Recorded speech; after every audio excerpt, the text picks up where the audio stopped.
Hello, my name is Dr. Denise, and this is this week's A Dose from Dr. Denise, where I hope to teach, show, and inspire you how to release your God-given health and life potential. So a lot of times when I record these videos, I do it on a weekday, and then I post it on Sunday. But today there was a reason that I wanted to wait till the end of the day to record this video.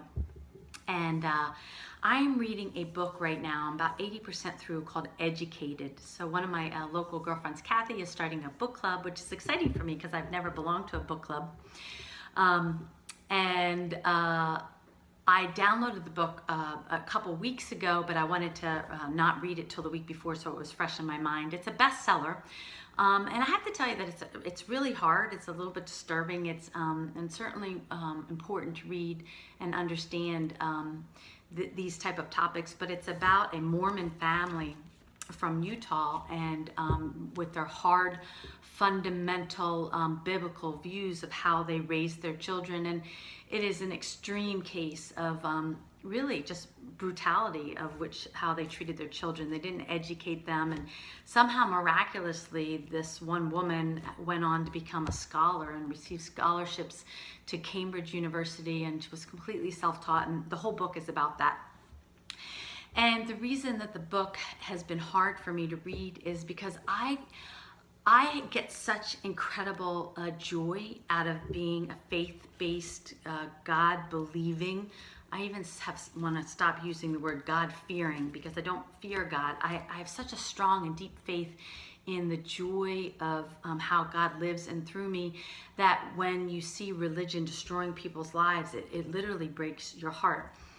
I have 3 or 4 girlfriends right now that some are patients and some are good close friends that have been so brutalized by fundamental biblical religious teachings that has just torn them up that they'll probably never step foot in a church again.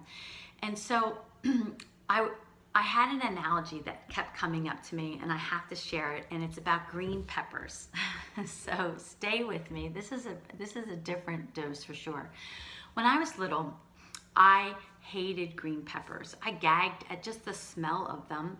I have a vivid memory of my best friend. Her name was Kim, and she had a sister. Her name was Diane, and I have a vivid memory of Diane cutting these green peppers and then eating them raw. And I think I even gagged at the sight of it. My mom used to make stuffed peppers, and she was a great cook and a baker, and I did everything I could to not have to eat those green peppers. You know, back then I had a strict Irish father, and you had to eat what was on your plate. But overall, I don't remember being tortured by having to eat green peppers. So I just didn't eat them. I didn't like them.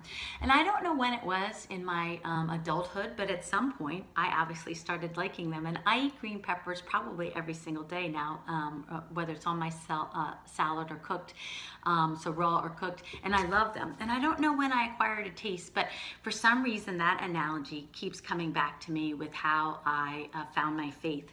Now, I went to church as a child. My mom took me to an Episcopal church, and you know, I had my First Holy Communion and confirmation. I had my sons baptized. I did all the religious things, but I don't know, it wasn't until my 30s that I felt a huge void in my life. It was after 9/11, I remember that, and somehow I discovered the Bible. It was nothing that I was seeking, it just showed up. And that then led me to a really wonderful church. It led me to starting to read the Bible, getting different versions of the Bible. And so one of my favorite versions is called The Message. And then that even led me to other teachings and books. One of my favorite, and I posted this on Facebook, is called A Return to Love. And A Return to Love is written by Marianne Williamson. And that book is based on another book called A Course in Miracles. And I have to tell you that A Course in Miracles and the Bible are the 2 wisdom texts that work for me, and have profoundly changed my life. And so I started eating green peppers for no reason other than I started to like them. And I started reading the Bible for no reason. Nobody forced it upon me other than I really started to like it.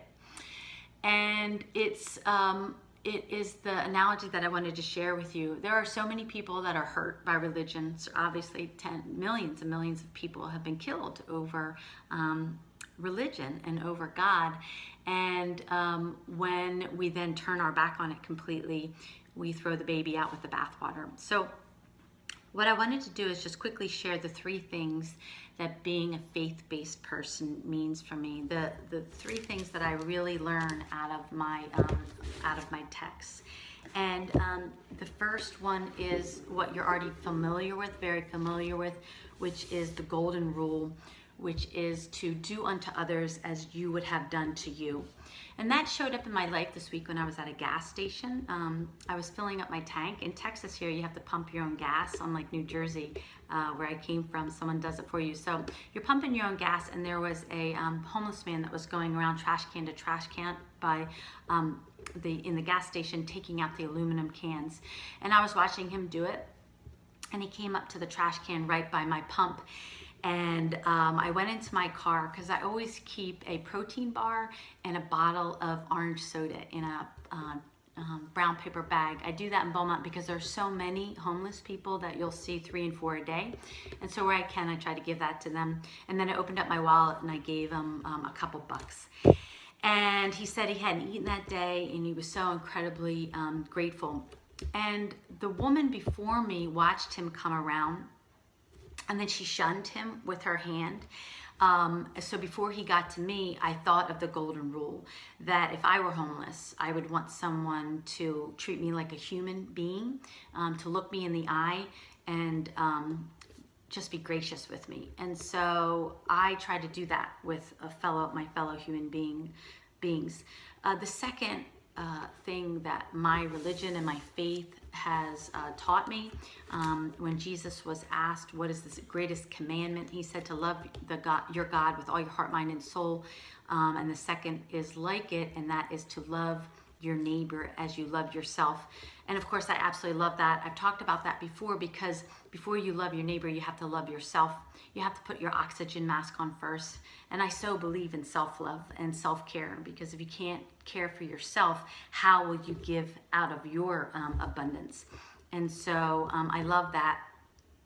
And then the last part, which I think is missing in several faiths, but what I believe so wholeheartedly is that God not only lives, but he lives in me, and perhaps most importantly, he lives through me.